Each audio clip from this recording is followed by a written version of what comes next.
বাংলাদেশকে ব্যর্থ করতে ভারতের অপচেষ্টা রুখে দেওয়ার হুঁশিয়ারি বিএনপির। দিল্লির আগ্রাসন সহ্য করা হবে না, কড়া বার্তা জামায়াতের।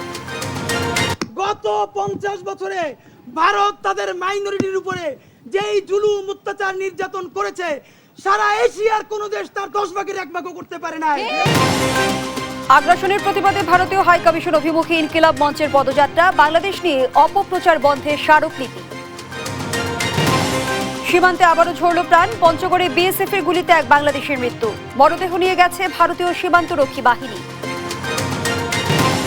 আইনজীবী সাইফুল হত্যা মামলার আসামি চন্দন 7 দিন ও রিপন দাস 5 দিনের রিমান্ডে। বিচার দাবিতে আজও আইনজীবীদের বিক্ষোভ। উচ্চ মূল্যের বাজারে অসহায় সাধারণ মানুষ। শীতের আগাম সবজির যোগান বাড়লেও নাগালের বাইরে দাম। সয়াবিনে নতুন সংকট। আমন্ত্রণ সংবাদ রাতে। দেখছিলেন শিরোনাম, সাথে আছি আমি ফারনাজ জুই। প্রজাপতি উৎসবে বাতোয়ারা জাহাঙ্গীরনগর ক্যাম্পাস। উৎসব ঘিরে মেলা বসে প্রকৃতি প্রেমীদের।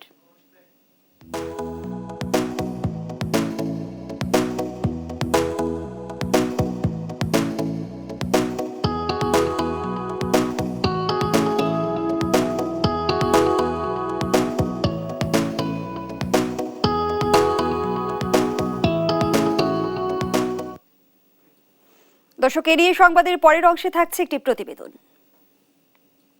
এবারে বিস্তারিত। জনগণ ঐক্যবদ্ধ থাকলে যে দেশই ষড়যন্ত্র করুক সফল হবে না, এমন মন্তব্য করেছেন বিএনপির স্থায়ী কমিটির সদস্য ডক্টর খন্দকার মোশাররফ হোসেন।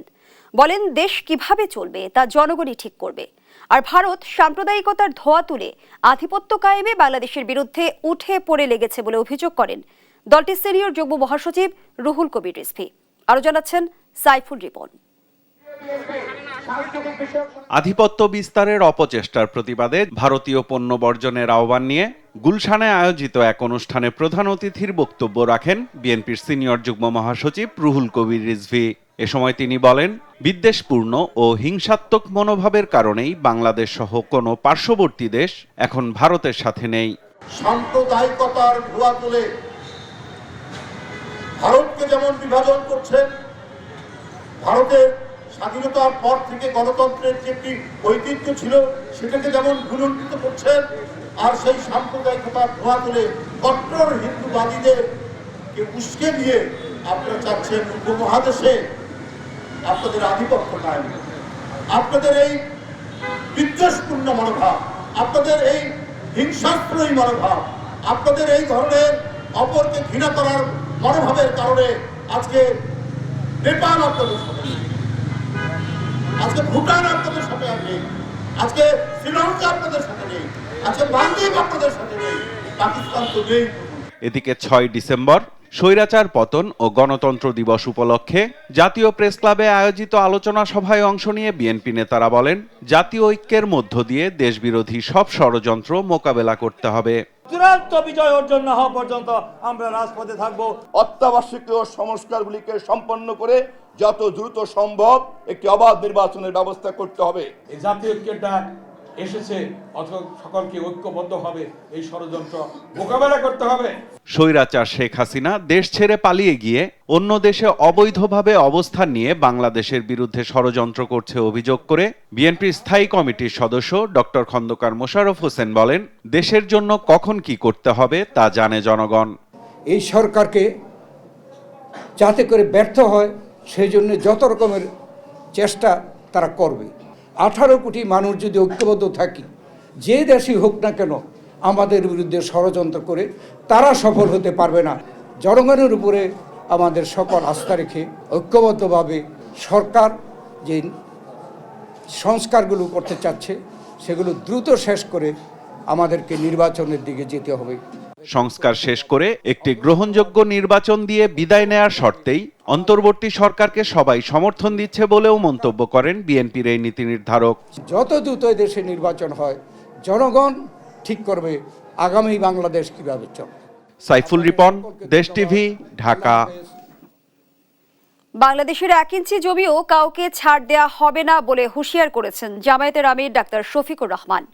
সকালে কুমিল্লা টাউন হল মাঠে মহানগর জামায়াতের কর্মী সভায় তিনি একথা বলেন। দ্রুত সংস্কার শেষ করে নির্বাচন আয়োজনে অন্তর্বর্তী সরকারের প্রতি আহ্বান জানান তিনি। সহকর্মী সুমন কবিরের রিপোর্ট, জানাচ্ছেন টুম্পা আফরোজ। কুমিল্লার ঐতিহাসিক টাউন হল ময়দানে কর্মী সম্মেলনে আসেন জামায়াতের ইসলামের আমির ডাক্তার শফিকুর রহমান। এ সময় ভারতকে উদ্দেশ্য করে তিনি বলেন, বাংলাদেশের 1 ইঞ্চি জমি কাউকে ছাড় দেওয়া হবে না, কোনো আগ্রাসন সহ্য করা হবে না বলেও হুঁশিয়ারি করেন তিনি। মাইনরিটি শব্দ ব্যবহার করে একটি গোষ্ঠী নিজেদের স্বার্থ হাসিলের চেষ্টা করছে বলেও মন্তব্য করেন তিনি। আমরা কোনো আগ্রাসন সহ্য করব না। বাংলাদেশের 1 ইঞ্চি জমি আমরা কাউকে ছেড়ে দেব না। আমাদের জীবন দিব, তবু বাংলাদেশের 1/2 ইঞ্চি জমি আমরা ছেড়ে দেব। এটি আমাদের কমিটমেন্ট। সম্মেলনে তিনি অন্তর্বর্তী সরকারকে সংস্কার কাজের গতি বাড়ানোর আহ্বান জানান। জনগণ অতীত, বর্তমান, ভবিষ্যৎ বিবেচনা করে ভোট দেবে জানিয়ে অতি দ্রুত নির্বাচনের আয়োজনের আহ্বান জানান জামাত আমির। সরকারকে অনুরোধ করব সংস্কারে গতি বাড়াতে। সংস্কারে গতি বাড়িয়ে মৌলিক সংস্কারগুলো করে একটা সুষ্ঠু নির্বাচন জাতিকে উপহার দেবে। জনগণ বিচার করবে অতীত কার কেমন ছিল, বর্তমান কার কেমন, আর ভবিষ্যৎ কার কেমন হতে পারে। অতীত, বর্তমান এবং ভবিষ্যৎ বিবেচনায় জনগণ সিদ্ধান্ত নেবে। আমরা সেই সিদ্ধান্তের অপেক্ষা। তাহলে সিদ্ধান্তটা আসবে কিভাবে? অবশ্যই নির্বাচনের মধ্য দিয়ে।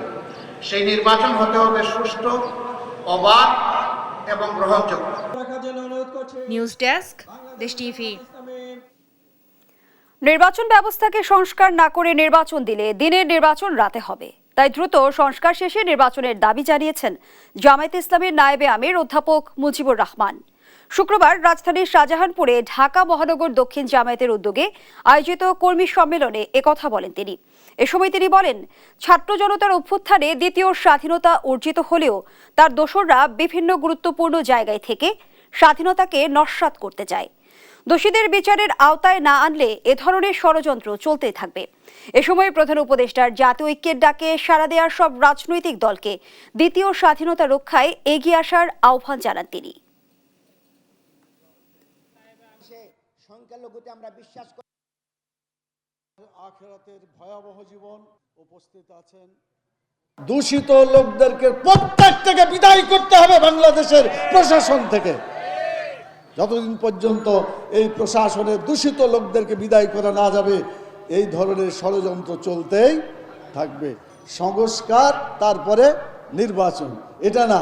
বিফোর সংস্কার নির্বাচন করে কোনো লাভ হবে না। এই জন্য আগে সংস্কার, পরে নির্বাচন, এভাবেই হতে হবে। যত দ্রুত সম্ভব সংস্কারের কাজ সম্পন্ন করে নির্বাচনকে দিতে হবে। মায়ের কোলে থাকা শিশুর মতো নিরাপদে আছে সংখ্যালঘুরা বলে মন্তব্য করেছেন ইসলামী আন্দোলনের আমির মুফতি সৈয়দ রেজাউল করিম। শুক্রবার সকালে সোহরাওয়ার্দী উদ্যানের মুক্ত মঞ্চে ইসলামী ছাত্র আন্দোলনের কেন্দ্রীয় সম্মেলনে উপস্থিত হয়ে এসব কথা বলেন তিনি। এ সময় ভারতের ষড়যন্ত্রের বিরুদ্ধে জাতীয় ঐক্য গড়ে তোলার আহ্বান জানান তিনি।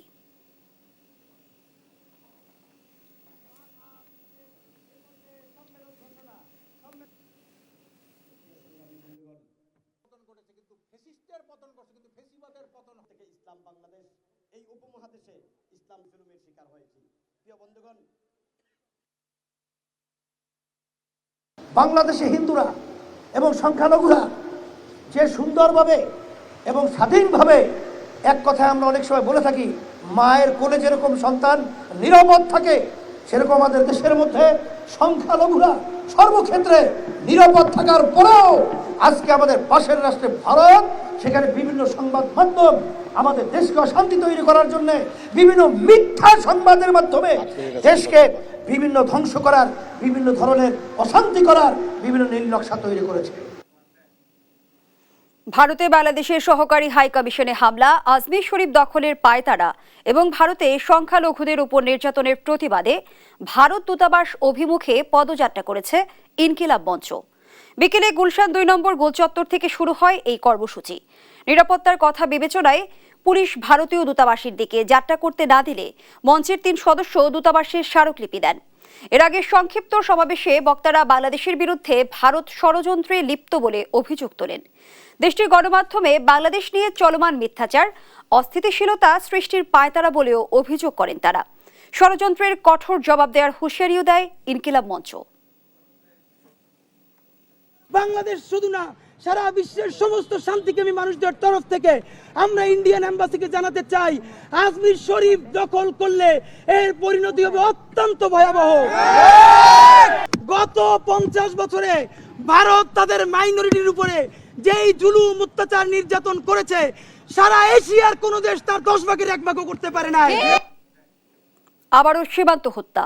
পঞ্চগড়ের সীমান্ত এলাকায় বিএসএফ এর গুলিতে আনোয়ার হোসেন নামের এক বাংলাদেশির মৃত্যু হয়েছে। শুক্রবার ভোরে উপজেলার হাড়িভাষা ইউনিয়নের মোমিনপাড়া ও ভারতের সিংপাড়া সীমান্তের মূল পিলারের 751-র 8-9 নম্বর সাব পিলারের মাঝামাঝি এলাকায় এ হত্যাকাণ্ড ঘটে।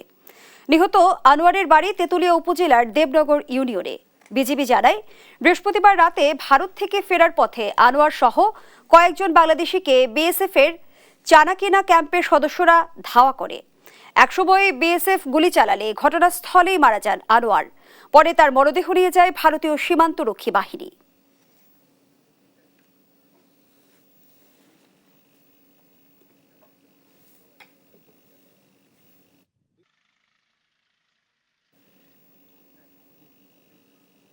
চট্টগ্রামে আইনজীবী সাইফুল ইসলাম আলিফ হত্যা মামলার প্রধান আসামি চন্দন দাস ও রিপন দাসের রিমান্ড মঞ্জুর করেছেন আদালত।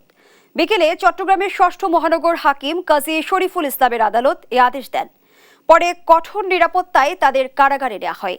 একেএম নাজিমের প্রতিবেদন জানাচ্ছেন টুম্পা আফরোজ। চট্টগ্রামে আইনজীবী হত্যা মামলার প্রধান আসামি চন্দন ও অপর আসামি রিপনকে আদালতে হাজির করে 10 দিনের রিমান্ড আবেদন করে পুলিশ। শুনানি শেষে চন্দন দাসের 7 দিন এবং রিপন দাসের 5 দিনের রিমান্ড মঞ্জুর করেন আদালত। আমাদের সহকর্মী সাইফুল ইসলাম কমল হত্যা মামলার প্রধান আসামি চন্দন এবং তদন্তে প্রাপ্ত ভিডিও ফুটেজ দিকে শনাক্তকৃত আসামি রিপনকে বিজ্ঞ আদালতে হাজির করা হয়েছিল। বিজ্ঞ আদালত আসামি চন্দনকে 7 দিন এবং রিপনকে 5 দিন রিমান্ড মঞ্জুর করেছেন। আমরা বিজ্ঞ আদালতকে বলেছি যে মামলার সাথে যারা মাস্টার মাইন্ড ছিল, যারা এই মামলার যারা উস্কানি দিয়েছে, ভিডিও ফুটেজ দেখে তাদেরকে শনাক্ত করে অনতিবিলম্বে গ্রেপ্তার করে তাদেরকে আইনের আওতায় আনার জন্য। এদিকে আদালত এলাকায় তাণ্ডব, ভাঙচুর ও আইনজীবী হত্যাকাণ্ডের সাথে জড়িতদের কঠোর শাস্তির দাবিতে বিক্ষোভ করেন আইনজীবীরা। আদালতের ইতিহাসে এই ধরনের জঘন্যতম ঘটনা আর হয় নাই এবং চন্দন দাস আমরা ভিডিও ফুটেজে দেখেছি অস্ত্র হাতে ছিল। আমরা মনে করি ঠান্ডা মাথায় পরিকল্পিত অন্যান্য কারো প্ররোচনায় যারা প্ররোচনা দিয়েছেন এই হত্যাকাণ্ডের সাথে যারা জড়িত ছিলেন, আমরা মনে করি সুষ্ঠু তদন্তের সাথে তাদের রিমান্ডের আবেদনের জন্য প্রসিকিউশনের সাথে আমরা অনুরোধ করেছি, আবেদন করেছি। পুলিশ বলছে জিজ্ঞাসাবাদ শেষে হত্যাকাণ্ডের মূল রহস্য উদ্ঘাটনের আশা আইন শৃঙ্খলা বাহিনীর। সে কেন হত্যা করেছে এটা তদন্তের ব্যাপার। এখন পর্যন্ত আমরা রিমান্ডে এনে আসামির কাছ থেকে প্রকৃত তথ্য পাবো। এখনো আমাদের জিজ্ঞাসাবাদ শেষ হয়নি। এই পর্যন্ত কতজনকে আপনারা গ্রেফতার করেছেন? এই পর্যন্ত 11 জনকে আমরা গ্রেফতার করেছি। এর আগে গেল বৃহস্পতিবার ভৈরব থেকে চন্দনকে গ্রেপ্তার করে পুলিশ। এরপর সন্ধ্যার দিকে চট্টগ্রামের আনোয়ারা থেকে আরেক আসামি রিপন দাসকে গ্রেপ্তার করা হয়। রিপন এজাহার নামীয় আসামি না হলেও ভিডিও ফুটেজ দেখে তাকে হত্যা মামলার আসামি হিসেবে শনাক্ত করা হয় বলে জানায় পুলিশ। নিউজ ডেস্ক, দেশ টিভি। দেখছেন সংবাদ রাত। বিচারপতি অপসারণে সুপ্রিম জুডিশিয়াল কাউন্সিলের পুনর্জন্ম অনাকাঙ্ক্ষিত রাজনৈতিক হস্তক্ষেপ থেকে বিচার বিভাগকে রক্ষা করবে বলে মন্তব্য করেছেন প্রধান বিচারপতি সৈয়দ রেফাত আহমেদ। শুক্রবার সকালে সুপ্রিম কোর্ট বার অডিটোরিয়ামে রাজশাহী ইউনিভার্সিটি ল অ্যালামনাই অ্যাসোসিয়েশনের রুলার সম্মেলনে একথা বলেন তিনি। এছাড়া বিচারক নিয়োগের ক্ষেত্রে অ্যাপয়েন্টমেন্ট কাউন্সিল গঠনের উদ্যোগ নেওয়া হয়েছে বলেও জানান তিনি। আইনের শাসন নিশ্চিত করতে সুপ্রিম কোর্টের উভয় বিভাগের সদস্যরা জুডিশিয়ারির সাথে জনগণের একটি সেতু বন্ধন হিসেবে কাজ করছে বলেও জানান প্রধান বিচারপতি। I unveiled a comprehensive roadmap for judicial reform. This initiative is a cornerstone of my vision to strengthen our judiciary and its capacity to serve the people with integrity and efficiency. As part of my steadfast commitment to institutional reform and strengthening the independence of the judiciary, I have taken decisive steps to establish the foundation of true separation of powers. I have declared and initiated the process of creating a separate secretariat for the judiciary. দিনাজপুরের বীরগঞ্জে বাস ও ট্রাকের মুখোমুখি সংঘর্ষে 4 জনের মৃত্যু হয়েছে। এ ঘটনায় আহত হয়েছেন আরও 20 জন। পুলিশ জানায় শুক্রবার সকাল 8:30টার দিকে বীরগঞ্জ উপজেলা ঠাকুরগাঁও 10 মাইল মহাসড়কের যদুরমোড় এলাকায় এ দুর্ঘটনা ঘটে। ঢাকা থেকে পঞ্চগড় যাওয়ার সময় হেরিটেজ পরিবহনের একটি স্লিপার কোচের সঙ্গে বিপরীত দিক থেকে আসা দিনাজপুরগামী একটি ধান বোঝাই ট্রাকের মুখোমুখি সংঘর্ষ হয়। এতে পরিবহন দুটির সামনের অংশ দুমড়ে মুচড়ে ঘটনাস্থলেই 3 জনের মৃত্যু হয়। পরে হাসপাতালে নেয়ার পর মারা যান আরও একজন। এদিকে কুড়িগ্রাম ও ভোলায় আলাদা সড়ক দুর্ঘটনায় প্রাণ গেছে 3 জনের।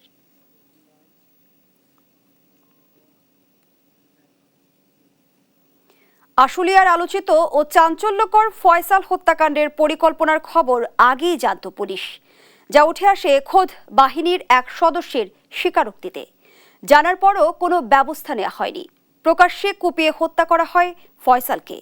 পরিবারের অভিযোগ, পুলিশের গাফিলতি আর নিষ্ক্রিয়তার কারণেই ঘটে এই হত্যাকাণ্ড। দেওয়ানী মনির প্রতিবেদন, জানাচ্ছেন সজল বিশ্বাস।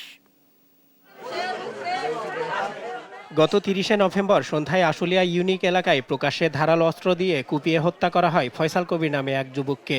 জমির মালিকানা নিয়ে দ্বন্দ্বের জেরে ঘটে এই হত্যাকাণ্ড। আলোচিত এই হত্যাকাণ্ডের 72 ঘণ্টার মধ্যে 4 আসামিকে গ্রেপ্তারও করে পুলিশ। আর এর মধ্যে বেরিয়ে আসছে নৈপথ্যের নানা ঘটনা। স্পষ্ট হয়েছে পুলিশের গোচরেই হয়েছে হত্যাকাণ্ডের পরিকল্পনা।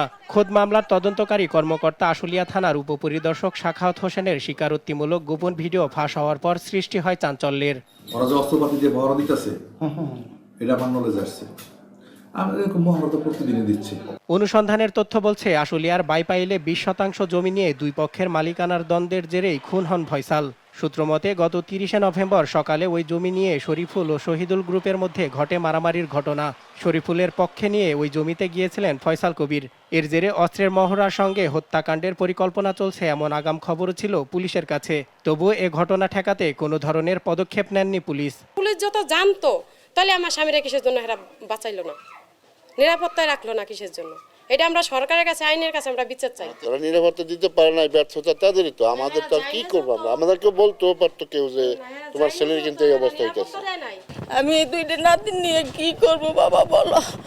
অভিযোগ রয়েছে এর আগে কয়েক দফায় শহীদুল গ্রুপের পক্ষ নিয়ে ওই জমিতে যান এসআই সাখাওয়াত। এক পক্ষের হয়ে অন্য পক্ষের বিরুদ্ধে মামলা দিতেও সক্রিয় ছিলেন তিনি। নৈপথ্যে ছিল মোটা অঙ্কের অর্থের লেনদেন। জমিতে নিষেধাজ্ঞার সাইনবোর্ড নিয়েও অশ্লীল ভাষায় অবমাননাকর মন্তব্য করেন তিনি। কোনো কথা নাই, আমি বলছি না মামলা দিবেন, বোঝেন নাই সাইনবোর্ডটা লাগাই মনে করছে মালিক হয়ে গেছে। ভিডিও ফাঁস হওয়ার পর থেকে থানা এলাকায় বিচরণ কমিয়ে দেন আশুলিয়া থানার উপপরিদর্শক সাখাওয়াত হোসেন। আপনি আমার যে ভিডিও করতে আসছেন, কত টাকা কন্ট্রাক্ট আসছে, কয় শতাংশ জায়গা দিবে আপনাকে? সন্ত্রাসীরা অস্ত্র নিয়ে হত্যার উদ্দেশ্যে মহড়া দিচ্ছে। পুলিশে খবর জানার পরেও ব্যবস্থা গ্রহণ না করার দায় কতটুকু, সেই প্রশ্ন নিয়েই আশুলিয়া থানার ভারপ্রাপ্ত কর্মকর্তার মুখোমুখি হয় দেশ টিভি। আমার জানা মতে এই ধরনের কোনো ঘটনা ঘটেনি। আমার পুলিশ কি, আমার ওই অফিসার কি বলছে আমার জানা নেই। আগস্ট বিপ্লবে হাজারো ছাত্র জনতার রক্তের দাগ না শুকাতেই পতিত স্বৈরাচারের আমলের মতোই পুলিশ বেপরোয়া আচরণ ও গাফিলতি নিয়ে ক্ষুব্ধ ভুক্তভোগীরা। নিউজ ডেস্ক, দেশ টিভি। দেখছেন সংবাদ রাত। বাংলাদেশে প্রাপ্তবয়স্কদের মধ্যে প্রায় 40 থেকে 50% মানুষ মেরুদণ্ডের সমস্যায় ভুগছেন, আর 50-ঊর্ধ্বদের মধ্যে এ হার প্রায় 70%। শুক্রবার ঢাকা মেডিকেল কলেজে নিউরো স্পাইন সার্জারি বিভাগ আয়োজিত এক সেমিনারে উঠে আসে এসব তথ্য। এ সময় ঢাকা মেডিকেল কলেজে নিউরো সার্জারি বিভাগের চেয়ারম্যান ডাক্তার মোহাম্মদ জাহিদ রায়হান বলেন, শ্রমজীবী, গাড়ি চালক ও অফিসে বসে কাজ করেন এমন মানুষরাই এ রোগে বেশি আক্রান্ত হয়। শুরুতেই চিকিৎসা নিলে রোগের জটিলতা কম হয় বলে জানানো হয় সেমিনারে। মিনিমালি ইনভেসিভ স্পাইন সার্জারির মাধ্যমে উন্নত মানের সার্জারি চিকিৎসা করছে বাংলাদেশের চিকিৎসকরা বলেও জানানো হয়।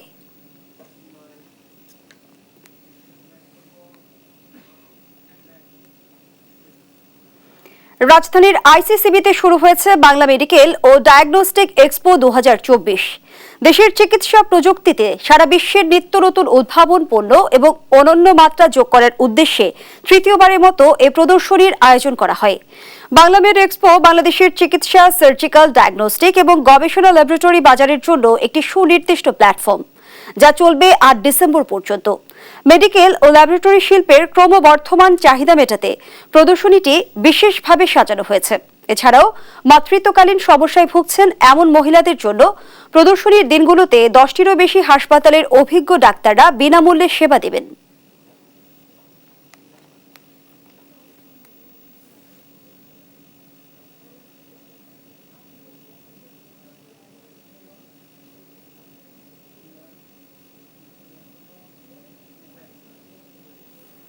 চট্টগ্রামের ভাটিয়ারি এলাকায় এসালম পরিবহন পার্সেল সার্ভিসের একটি কাভার্ড ভ্যান তল্লাশি করে 4130 প্যাকেট বিদেশি সিগারেট ও 40,900 পিস যৌন উত্তেজক ট্যাবলেট জব্দ করেছে কোস্টগার্ড। বৈধ কাগজ প্রদর্শন করতে না পারায় জব্দ বিদেশি সিগারেট এবং ট্যাবলেট কাস্টমের কাছে হস্তান্তর করা হয়। বিকেলে কোস্টগার্ড সদর দপ্তরের মিডিয়া কর্মকর্তা লেফটেন্যান্ট কমান্ডার খন্দকার মুনিফ ত্বকি জানান, কোস্টগার্ডের অপর একটি অভিযানে চট্টগ্রামের শাহ আমানত আন্তর্জাতিক বিমানবন্দর সংলগ্ন এলাকা থেকে শুল্ক ফাঁকি দিয়ে নিয়ে আসা অবৈধ 985 গ্রাম স্বর্ণালঙ্কার, 6টি ল্যাপটপ, একটি ম্যাকবুক, 7টি ট্যাব এবং 5টি অ্যান্ড্রয়েড মোবাইল ফোন জব্দ করে বাহিনীর সদস্যরা। এদিকে একই দিনে বরগুনা জেলার পাথরঘাটার পূর্ব হাতিমপুর ইউনিয়নে একটি বিশেষ অভিযান পরিচালনা করা হয়। এ সময় মাদকসহ কারবারি মিরাজ মুন্সিকে আটক করা হয়।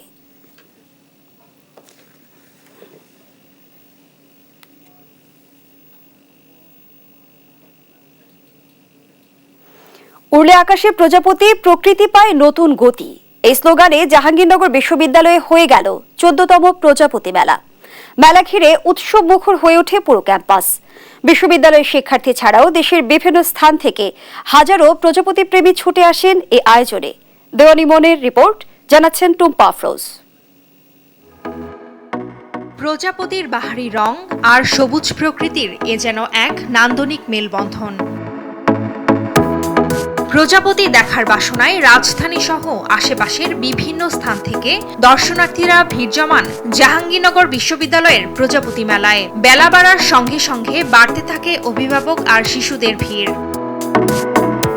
কিছুটা হলেও প্রজাপতি প্রাণের সঞ্চার কাছাকাছি আসতে পারছি। লাল, নীল, হলুদ, কালো অনেক ধরনের প্রজাপতি দেখেছি। আমার এসে ভালো লেগেছে। সে রাত্রে থেকে আমাকে ঘুমাইতে দেয়নি, বললে বাবা কখন যাবে কখন যাবে। আমি নিয়ে আসছি এই প্রজাপতিগুলো একদম সামনাসামনি দেখার জন্য, ছোঁয়ার জন্য। মেলা ঘিরে দিনব্যাপী ছিল শিশু কিশোরদের জন্য প্রজাপতি বিষয়ক ছবি আঁকা প্রতিযোগিতা, আলোকচিত্র প্রদর্শনী, হাট দর্শন, ঘুড়ি উড্ডয়ন, বারোয়ারি বিতর্ক ও প্রজাপতি চেনা প্রতিযোগিতা সহ নানা আয়োজন। এছাড়া প্রজাপতির গল্পে পাপেট শো ও প্রজাপতির অরিগামি প্যারেড ছাড়াও মেলায় প্রজাপতি সংরক্ষণে সার্বিক অবদানের জন্য ব্যক্তি ও সংগঠন পর্যায়ে দেয়া হয় অ্যাওয়ার্ড। জাহাঙ্গীরনগরে 120 প্রজাতির প্রজাপতি পাওয়া গেলেও গাছ ও ঝোপঝাড় কেটে ফেলায় বর্তমানে 55 থেকে 60 প্রজাতি দেখা যায়। তবে প্রজাপতির এ বিলুপ্তি রোধে উদ্যোগ নেয়ার কথা জানায় বিশ্ববিদ্যালয় প্রশাসন। মাস্টার প্ল্যানের একটা দাবি ছিল, সেটা নিয়ে এগোচ্ছি। দীর্ঘদিনের দাবি, এটা পূরণ করা হয়নি এবং সেটা যদি আমরা করতে পারি তাহলে প্রাণ প্রকৃতি রক্ষা করার যে বিষয়টা সেটা নিশ্চিত হবে এবং তার সাথে এই যে বিভিন্ন প্রজাতি সংরক্ষণ এবং আমাদের বিশ্ববিদ্যালয় সহ এই এলাকার যে ইকোসিস্টেম সেটা রক্ষা করার কাজটা আমরা করতে পারবো। প্রাণের প্রতি প্রজন্মের ভালোবাসা বাড়ার পাশাপাশি তরুণ প্রজন্মকে বনায়ন ও প্রজাপতির ভূমিকা সম্পর্কে সচেতনতা তৈরির লক্ষ্যেই এ আয়োজন বলে জানান আয়োজকরা। বিশ্ববিদ্যালয় একটা সবুজ ক্যাম্পাস, এই ক্যাম্পাসে প্রচুর গাছপালা আছে এবং অনেক ধরনের জীববৈচিত্র্য থাকে। আমরা চাই এগুলোকে সংরক্ষণ করার জন্য দীর্ঘমেয়াদী আমরা এদিকে টিকে রাখার পরিকল্পনা করি এই প্রজাপতি মেলা আয়োজন। প্রজাপতি সংরক্ষণে সচেতনতা বৃদ্ধিতে প্রতি বছর এ আয়োজন করে আসছে জাহাঙ্গীরনগর বিশ্ববিদ্যালয়ের প্রাণীবিদ্যা বিভাগের কীটতত্ত্ব শাখা। নিউজ ডেস্ক, দেশ টিভি। এই ছিল এখনকার সংবাদ। রাত পরের বুলেটিন দেখার আমন্ত্রণ রইল। ধন্যবাদ সবাইকে।